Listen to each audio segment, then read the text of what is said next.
Hello, hello, hello. Welcome back to the Iconic Wealth for Women podcast. This week's podcast is going to be really exciting because personal branding is everywhere. Whether you are building a business, growing your wealth, developing the know, like, and trust factor is so important to achieve your success. And this isn't just about pretty colors in your brand, which a lot of people talk about. It's about your message, your positioning, the way you build credibility and develop trust. And that brings you in potential clients, business partners, investors, and so much more. So I'm really excited today to talk to the wonderful Sharron Goodyear. Sharron's a personal branding photographer and also a personal branding strategist.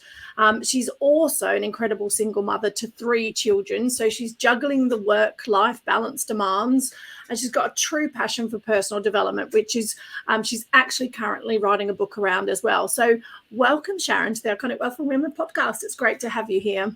It's lovely to be here. Thank you, Kylie, for inviting me. Thank you. So we know personal branding is your thing, and you talk about it more than obviously you started out with your photography, and then it led you down the path of obviously developing people's personal brands. So let's just start with a really simple basic question around personal branding is why do we need one today? What's so important about them? Why do you focus so much on helping people develop their personal brand? I think having a personal brand is essential, particularly if you have a business that's online, because the truth is people buy from people they know, they like, and they trust. So whilst you can have your business brand, I think if you really want to propel your brand forward, then allowing people to get to know you is really important. And so we can do that in a number of ways. We can do that through, our social media. We can do that through our messaging, but it's really important. And what it comes back to is having your clear set of values and then being able to communicate that through your messaging. Yeah, so just talk to us about that at the moment, because values are so important to a personal brand. And I think it's one of the biggest things that's often missed is what are your values? What do you stand for? So how do you work with a client to kind of elicit that for them to understand how important that is in their personal brand? Well, when I work with a client, when we're looking at their personal brand strategy, we always start with the values first, because for me, that is, everything kind of extends out of that. So we might have our personal values and then we might have our business values. So how we want to show up authentically ourselves, but also, how does that align with our business and how we want to show up in our business. So I look at the personal values, I look at the business values as well, and ask them, and sometimes people struggle with even thinking about what their values are. And what I tend to find, though, is that once we can get really laser focused on what those are, then it allows us to create messaging around it that will help them speak authentically to their audience in order for their audience to connect with them. So we do a little exercise where we'll sit down and, I might say to them, talk to them about, well, what's important to you? And somebody might say, well, kindness, that might be a personal value. Health might be important to them or whatever. So it's getting to know who they are on a personal level, but then let's explore, okay, so how do you want to show up in your business to your clients? And it might be, commitment to excellence. It might be that they want to provide a great customer service experience. So we get all these things done. And I think when people start to really think about, what it is that they want to deliver to a customer and what's important to them, integrity, communication, all of these things that we can start to get laser focused on, and then actually think about, okay, so how is that currently showing up in your brand?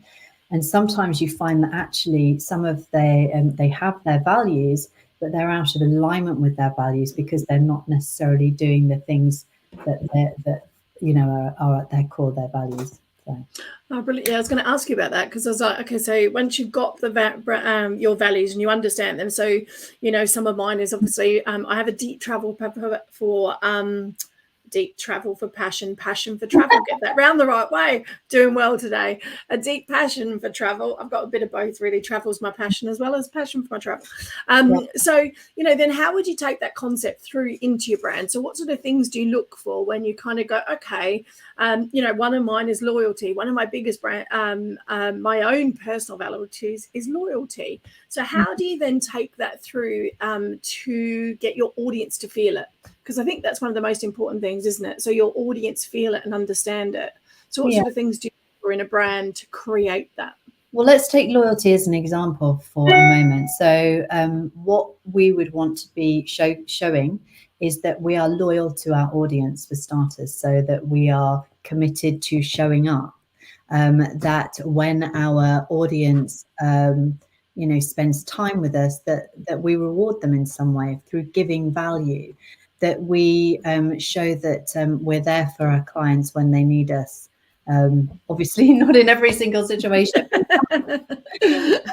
Yeah, can't save the world.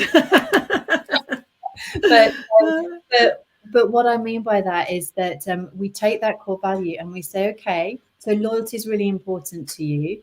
How does that manifest in terms of your messaging? How does that show up for you in terms of what you're doing? And loyalty is also about showing commitment as well to people as well, I think, and showing that you will support them and be loyal to them and help them. So it's really about recognizing, okay, what's the pain point? What's the problem that my client has? And how can I help support them with that? So what we do is we can break down each value, and then we look at the brand as it stands. And if it's a brand new brand, we say, okay, so where are we going to take that? What's that going to look like? Because ultimately, in order for our potential clients, customers to connect with us, they need to see authenticity, but they also need to build trust with us. And there's the trust timer.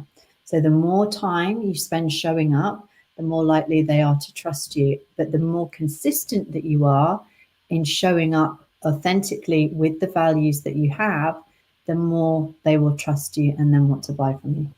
Brilliant. I love that. So important.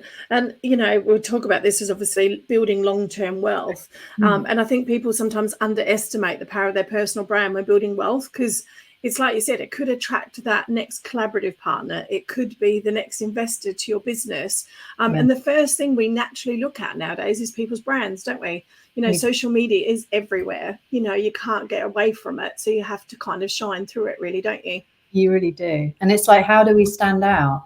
How do we stand out from the next person? So when it comes to your brand in terms of, because there's loads of coaches out there, right? There's loads of photographers. It's like, what is it about me that is going to make people want to, become part of my network, that's going to want to follow me, that's going to want to be a client of mine? And if we try and duplicate what someone else is doing, if we're, not really being ourselves, but thinking, oh, that person over there is really, really successful, so if I just copy them and be like them and, kind of show up in the same funny way that they are, then that will attract all those people to me too. But it doesn't work like that, because people can smell the bull from a mile off. So what we have to do is we think, okay, it's not about comparing. If you want to look to other people, look to them for inspiration, absolutely. And I look and I see, what are my competitors doing? But then I think about, okay, but what can I do that's different? And the thing that will separate me from everyone else is just who I am, because we are all unique, and we will attract the right kind of community to us based on their values. And if we are strongly showing who we are authentically through our values, through our messaging, through showing up, through being consistent, we will attract the right audience. I love that. It's beautiful. And I had a really good story around that when I first got started, because I got into a coaching space that was all designer, take a picture in front of the Eiffel Tower and all that sort of thing. And of course, I felt like I had to fit into what they were doing. And the minute I then realized, I was like, well, no, that's not me. That's not who I am. That's not who I stand for. My business started to double because I owned my quirkiness, my uniqueness, instead of someone else's. So I really respect you for that, Sharron, because I know you're really good at pulling that out of someone. Is like, what's their uniqueness? What do they stand for? So if someone's already got a brand and they're kind of thinking about, oh, maybe I'm not really aligned to it, or maybe it's not really serving me at the moment, what sort of things can they go through to start to up level their brand? Where would they start? Well, when I start working with a client, the first thing that we do is we talk about, okay, so why is this not working for you? Why are you feeling out of alignment? And it might be that they've outgrown the brand that they're in. They're ready for a change. But whatever it is that we do, we want to make sure that we're sticking with where they're at now, but also where they aspire to be as well. So because I think our brand evolves over time. So really we look at the evolution of their brand from where it's been to where it's going to go, where they're at now. And I look at things like I look at their website, I look at their visual branding. We go through the messaging as well to see, because it's quite interesting. And I actually did this exercise myself only recently when I did a refresh on my website, for example. And I think a lot of people can get lazy when it comes to their website. They build their website. So we're all guilty. I don't look at mine half. I went on it for the first time about 2 months. Terrible. It was about 2 months ago I looked at mine. It was shocking. Well, the thing about it is, Kylie, is I think we tick a box. We go, I need a website. Okay, I've got a website. And then we're so busy being over here, networking, showing up on social media, showing up on LinkedIn, and we're getting all these connections from here that we're kind of forgetting about the website. And then when we actually go to the website, we think, wow, that's actually really out of date. That's not who I am anymore. That message is old. I'm up here now. I'm not down here. So I think it's very important. Whilst a lot of people say, oh, but you don't need a website. You don't need a website to be successful. That may be true. However, it's very important to recognize that if not all of our touch points marry up, then that creates a disconnect with people, because they go, okay, so she's over here positioning herself as a really high-end, high-value coach, but yeah, I go to her website, she doesn't look like that anymore. Her messaging is out of date. Her pricing is not what she told me. And, or maybe there's even a spelling mistake, or maybe there's even a broken link or something like that, which is just the worst, right? And I unbelievably, I have that with clients a lot, where they're just, because they've forgotten about it. They ticked a box. Yeah, I've got a website, and then they've left it to die, basically. So I think it's really important that you look at, when you're trying to evolve your brand, you look at all of the touch points that you have, and you think about, okay, does this serve who I am now? And does it serve who I'm evolving into? And if the answer is no, because your photography is out of date, because your visual brand looks tired and old-fashioned compared to what it could be, then is the time to reinvent yourself. And then we do that by thinking about things like understanding the psychology of color. We look at, the fonts and various other things. So we can look at the visual branding, but I tend to focus more on the brand strategy itself, and just redefining their values, redefining their messaging, and sort of moving, and their brand story, because our brand story develops and unfolds over time. I love that. So you're obviously a very powerful photographer as well. So how does photography play out with your personal brand? What's so important about that? Well, photography, I think, is an essential component when it comes to your brand, because it's what people see. Now, people process visual images 60,000 times faster than they do written text. So say, for example, if we play out a scene, so imagine James Bond, there's a James Bond movie we're watching. opening scene, and of course it cuts straight into the action where James Bond he's on his motorbike and he's scooting down the hill and he's jumping over buildings and he's doing all that. He's got guns firing at him in all directions. That can all happen in 1 minute. Think about how much visual information that we are able to process in 1 minute versus if we were to read that as a script. Okay, so we process much quicker visual information.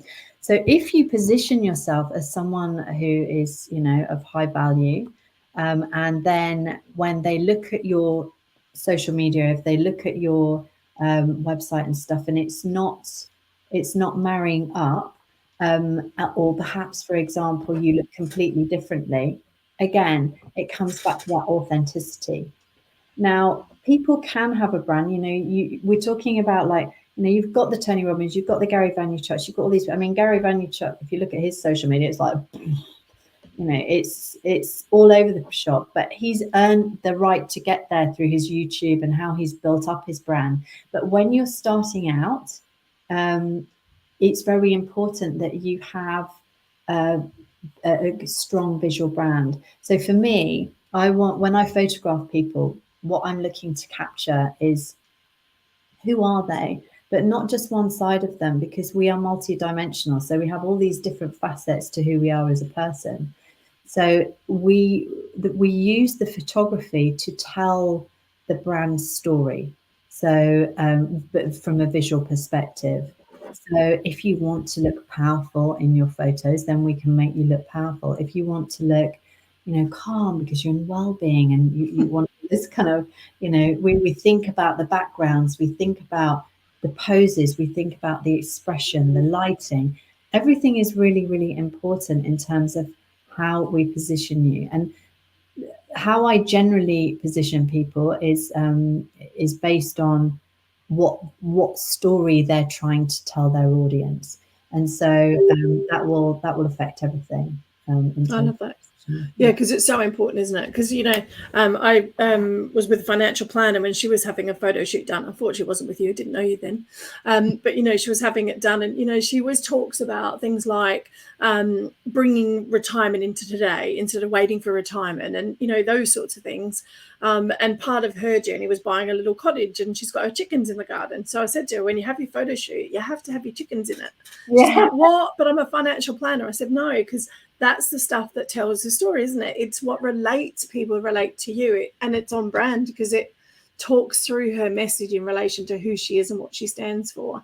Yeah. So I love that because she gets comments every day around her photos because everyone says, oh, it's so like you, Sam, and I think that's the key, isn't it? It's like you want to hear that saying, oh, it's so like you, it's what I aspire to be, or you can really relate to your pictures. Yeah. But also there's two things. One, you are it's much easier to create an emotional connection through visual imagery than it is through written text, I think, in that moment. So yes, you can. I mean, you could. I'm talking in terms of how you relate your brand. So when people, in terms of initial impact, because obviously words are very, very powerful as well. But in terms of initial impact, when they see somebody and they relate to them, it creates that emotional connection. And I think that's very important. But also showing up in a way that perhaps people haven't seen you before as well. It's like, oh, wow. Have you seen Kylie? Have you seen, Matt? He's up leveling. What's going on here? So really, you want to create images that are going to stop the scroll. We go, whoa, who this? And that's yeah, I love that. And it's really important because it's like you said, TV adverts do it the best, don't you? I love studying sometimes TV adverts and their marketing because they're always going for the emotional element first, aren't they? Yes. We were talking about it. Now I should get this. I should know this which way around this is. Is it Lloyd's or Royal Bank that have the black horses? It's Lloyd's. Lloyd's, isn't it? Yeah, it is Lloyd's. I thought I was right. And again, they never talk about banking. It's the emotion behind it. It's the feeling of it. It's the freedom in it.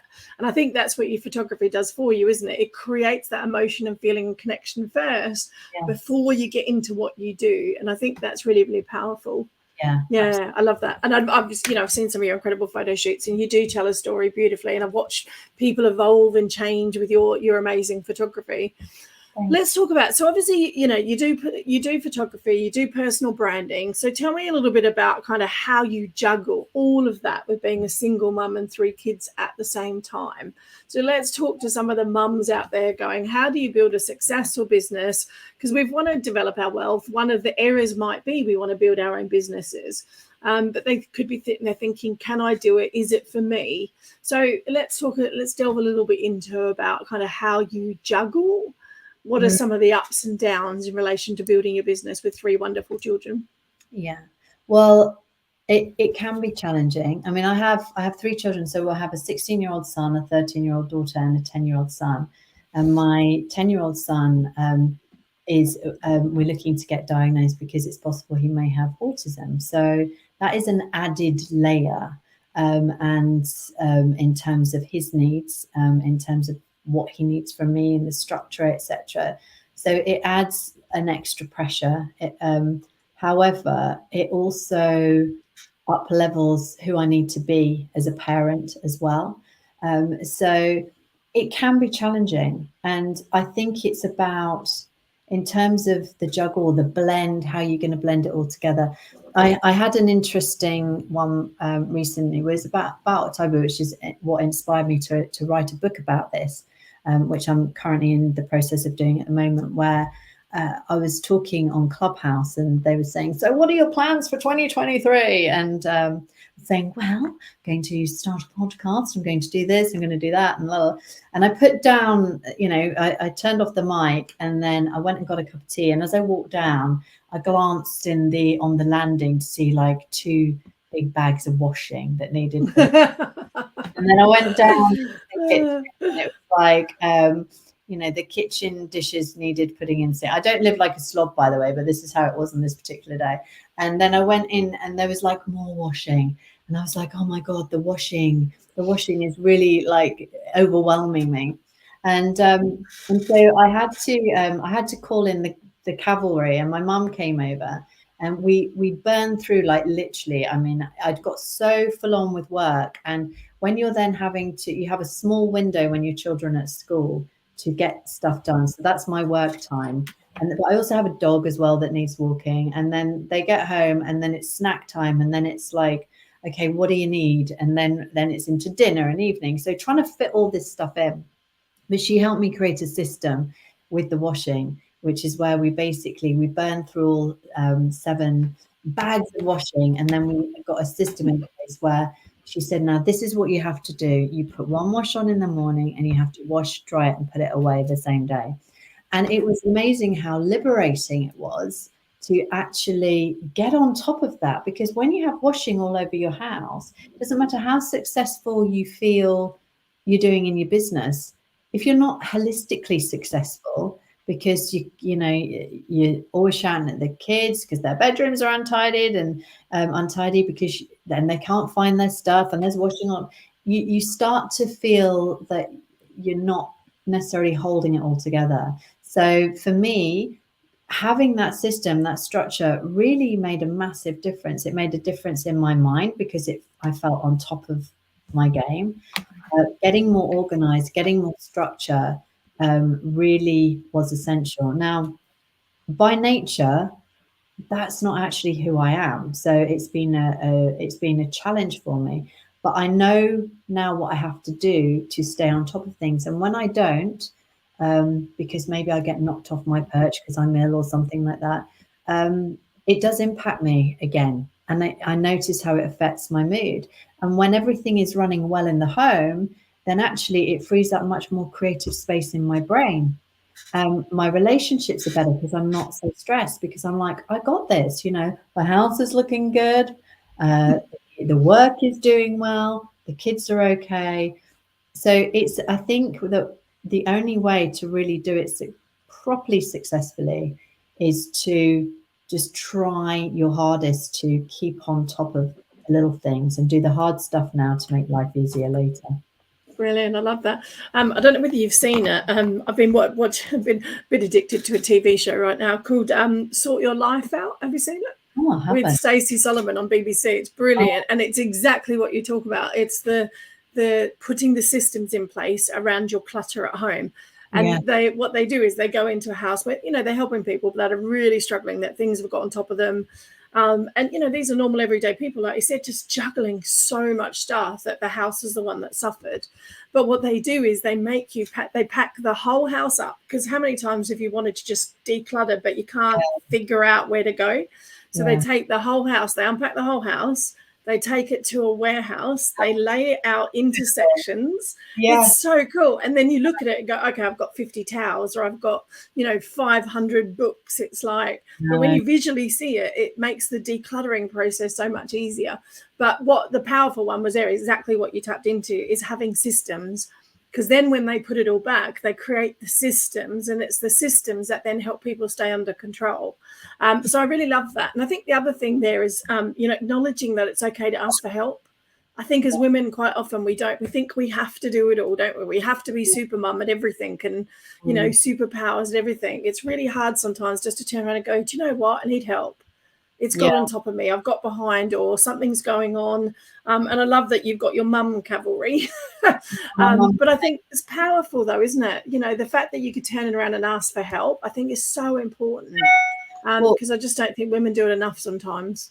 What also, let me just turn off my annoying mail. So thank you. Sorry about that. But what was also really interesting is I was talking about this in this Clubhouse room, because I couldn't believe how revolutionary just having this structure and this system in place. You have to stick to the structure, you have to stick to the system in order to, and be consistent with it. But so I was talking on Clubhouse about it. For anyone who doesn't know what Clubhouse is like an audio app for entrepreneurs, where you can go onto stages and you can talk about various subjects. And I just happened to be talking about structure and organization in the home.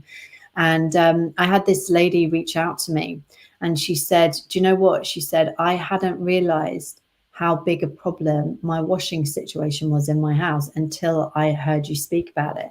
She said, to the point that it's actually impacting my marriage.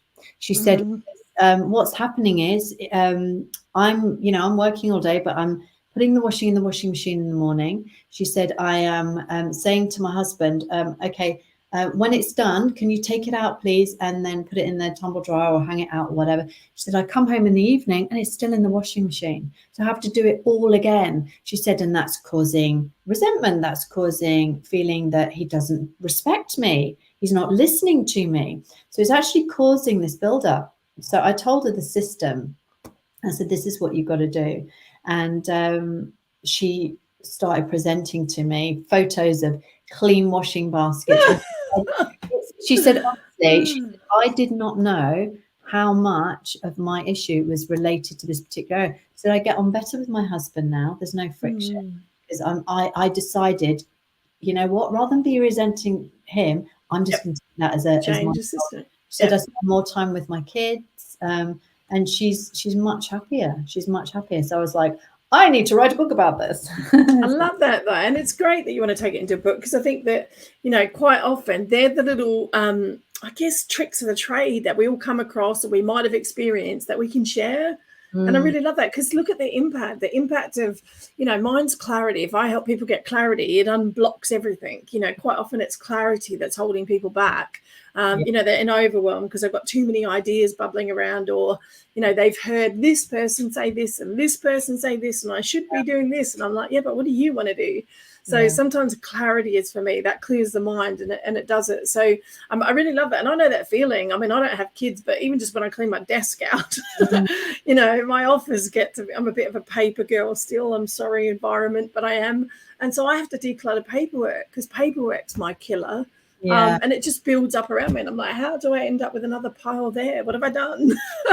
So, it's really interesting when you've got systems in place that go, okay, that goes away. So now I've got a new filing cabinet. It goes into a filing cabinet. It's away, so I don't have to have it everywhere. So I love that you're starting to share those. And let's talk about that a bit more, because, we talk about a lot building businesses, and especially for women over 50, because we're both over 50 now. And, it's quite scary I know none of us look like it, of course, do we? No, darling, we don't at all. Have you seen that? There's a reel going around women in their 50s are like really owning it. And I'm like, damn right we are. Some more than others, but definitely I love it. So sorry for those guys listening in, you can't see us, but maybe go and check out the YouTube or watch the video so you can actually see what we look like. But it's really important. So I think that what's changing at the moment in society, especially around women, is women are embracing building businesses more. The amount of women that started businesses over 50 in the last 2 to 3 years is incredible. So again, how does that impact us? So what do you see? Do you see the new 50 being the new 30? Like, what's your take on sort of maturer women, I guess, now embracing this world of entrepreneurism? Well, first of all, I don't like to be defined by a number. That's really important to me. And it's really interesting because there's definitely been a shift, because I'm not going to lie. When I was approaching 50, I was going, oh, God. How's that even happened? But you try not to, don't you? Because I'm the same. I don't like numbers. For me, that's just a label. I don't like labeling anything. No. But yeah, I must admit, coming up to the last couple of weeks, I was very much like going, how did I get here? Well, I know, and I was actually getting nervous about it, and I was thinking, oh my God, I can't believe I'm 50 or I'm going to be 50, and I realized that I was viewing even the idea of being in my 50s through a negative portal. And I thought, okay, because I'm all one for personal development and self-awareness and stuff. And I thought, okay, how can I, flip the script on this one? Because actually we should be celebrating that we are in our 50s, and we are, because what are the advantages of being a more mature woman? Well, a more mature woman, well, certainly from my own perspective, this is who I am. I'm more confident. I am more self-aware. I'm more empathetic. I'm stronger. I know what I won't put up with. I know what I want, and I know how I'm going to achieve it. And a lot of that is down to consistency and hard work, but it's also about the network that you build around you and what you pour into people. Because the more you give, the more you will in turn receive. I believe in the universe, but I believe in the law of reciprocity as well. Yeah. And I think it's very important that when you are kind, when you stick to your values, my values are kindness, creativity, beauty. And by beauty, I'm not talking about the aesthetics. I'm talking about finding the beauty in life, finding the beauty inside of people, finding the beauty in things. Because, when I photograph people, I'm very much focusing on, particularly women, on really bringing out their inner beauty in terms of who they are. So in terms of women starting businesses, I mean, there are women starting their businesses in their 70s. We don't have to be defined. As long as you have a brain that is working well, as long as you have passion and ambition and a sense of purpose, you can be anything at any age. So I think, bring it on. I think women are rising. We're getting more powerful. And also, I believe that there is slowly becoming a societal shift in terms of how we view people of a certain age. There was a time, I think, where when you were 50, that was it. It was like, when you're going to soon. Yeah. Well, would you say you're on the scrap heap at 50, weren't you? That's what it used to be like. Yeah. Scrap heap. Especially in the corporate space. Yeah. Oh, exactly. Yep. But actually, people are finally starting to recognize the value of wisdom, the value of experience, what we can bring to the table. And, we're not going to take crap from people. We're self-assured. And okay, I know this doesn't go for all women or all men, but the people that have that kind of entrepreneurial mindset tend to have that kind of commonality in terms of how they think, what drives them. And I think that is, that's how winning is done. Quite not about how hard you hit. It's not about how hard you get hit. It's about how hard you get hit and still keep moving. And I think it's about getting back up, isn't it? It's like, yeah. So tell me a little bit about your book. So how does your book combine all of this with what you're doing? So it comes at it from quite a unique angle, doesn't it? So tell us about the book that you're writing at the moment. Okay, wonderful. So the book title is currently, and I think I'm going to stick with this, It All Starts With the Washing, which is perfect. I love that. I love that. Yeah. Now, despite the title, there will obviously be a subtitle, which is a kind of holistic guide to entrepreneurial success or something like that. I haven't thought about that, but the point is, it's a metaphor for in order to, live our best lives, it all starts with something. So how the book is effectively written is it's meant to be lighthearted and humorous, but it is a personal development book, but it's done through a series of stories about my life and what I've experienced. And then in each chapter, I've written 7 so far. I'm about to write my 8th. I'm aiming for 12 chapters. With each chapter, there will be something that we're dealing with. So it might be that we're dealing with overwhelm. So and I've given all the titles of the book. I've all got washing related titles that relate to a situation. So it might be things like when you're feeling overloaded. Yeah, so I might give stuck in spin cycle. Yeah. Changing cycle was another one. Rinse and repeat. So rinse and repeat is about taking consistent action with good habits. The changing the cycle was about when things aren't working for you, what can you do to change it up? There's one called One Red Sock, which is about when you, which is about mindset, which is about when you could have one negative thought, one negative experience that gets in it, can pollute everything good in that in your mind or in that situation. So it's about how do we deal with all your whites red. Yeah. I love it. Oh my God. Separating your darks from your lights, which again is about thinking about your thoughts and how we can, look when we're going through dark times, how do we find the light and stuff. So I've given it titles, and it's basically stories, funny. A lot of them are funny, light-hearted stories. They're about my life, about things I've done. And then alongside that, once you've read the story and you've got the lesson through the story, then there will be a practical kind of take-homes, learnings, practical learning.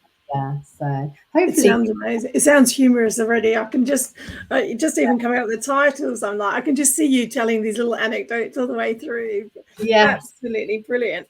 I love that because it combines everything you kind of stand for around, juggling your kids, juggling business, but also, like you said, going deeper. There's always another layer to what you talk about, and you do that with your photography. You do that with your branding. There's another layer deep, and I think with that book, it's going to bring out the other layer. Like you said, it's the learning and the point behind it.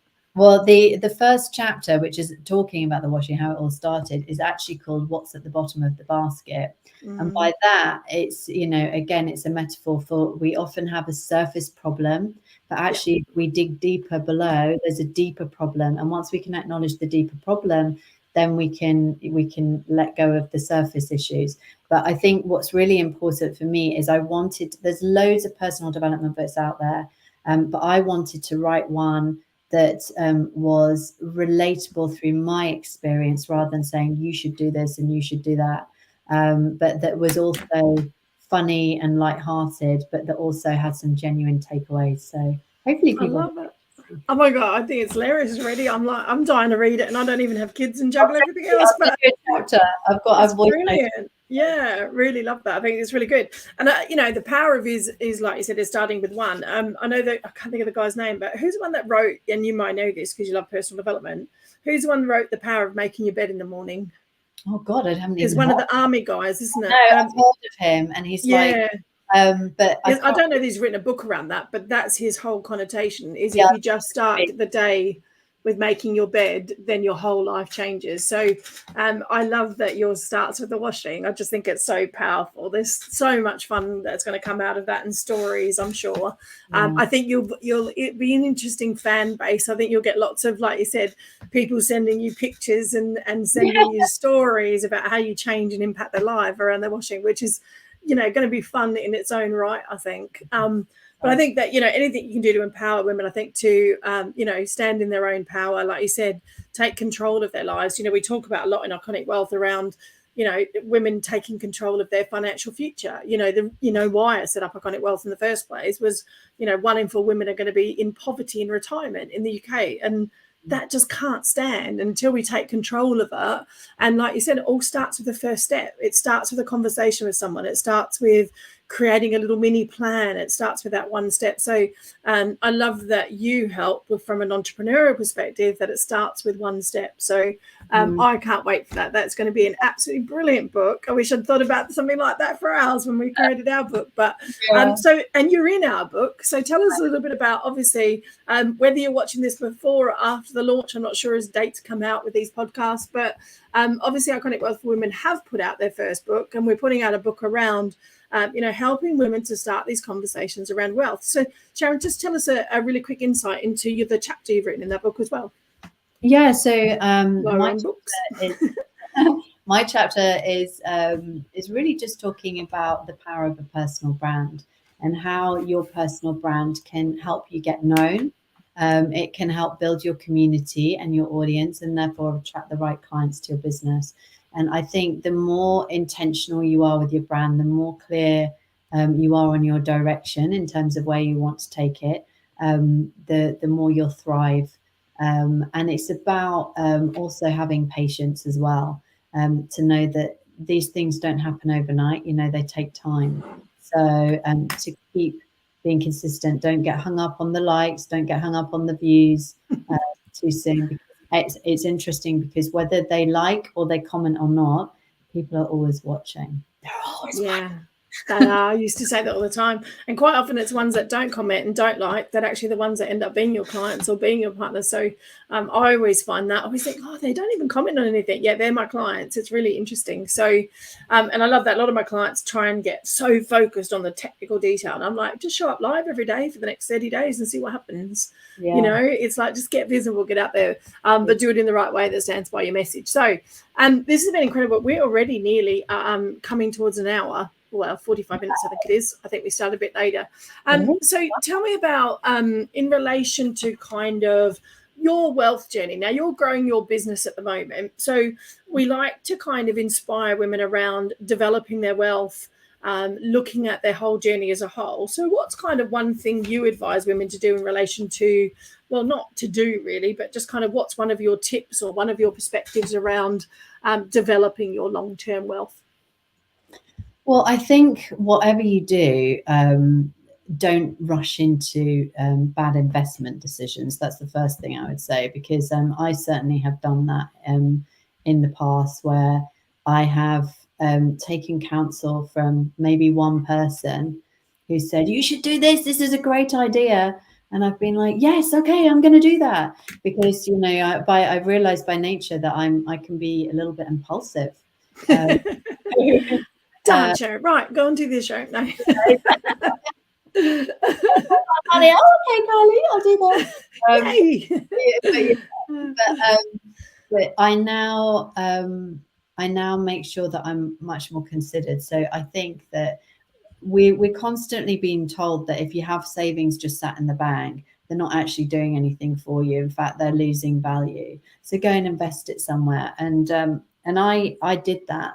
But I made, some decisions that were, that obviously weren't high risk decisions because it wasn't huge amounts of money.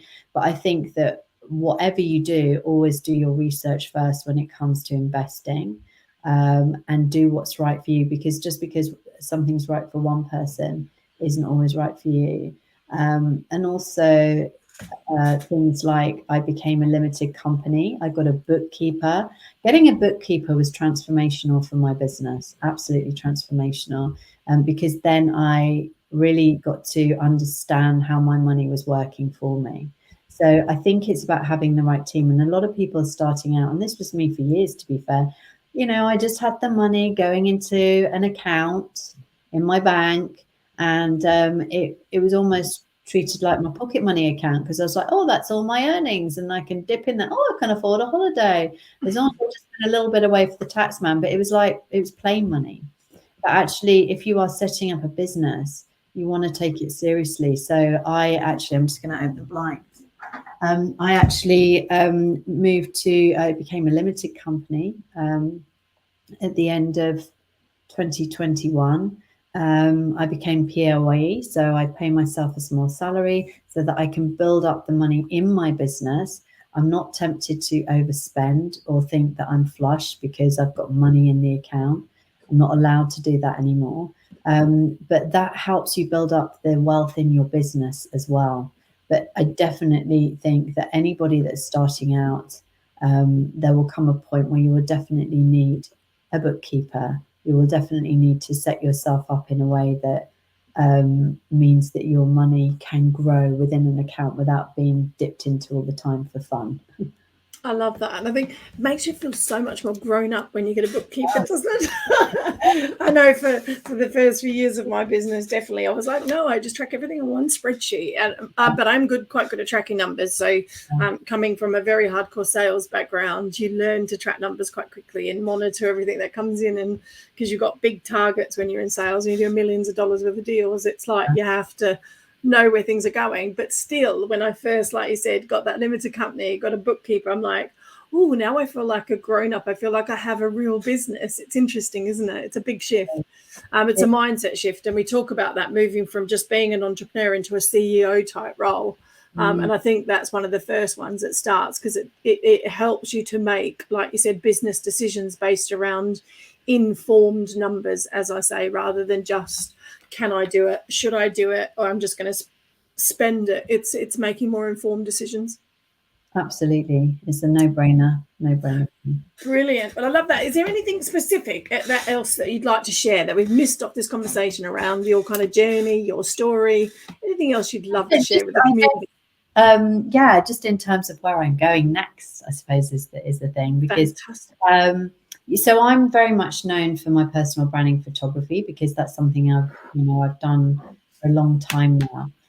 But again, I think it's important to sometimes just take a pause when it comes to your personal brand and actually having a look at how you're showing up. And for me, as we've discussed, I'm showing up very much on the personal brand photography side, but the personal brand strategy side, people aren't seeing so much of. So it's about developing that.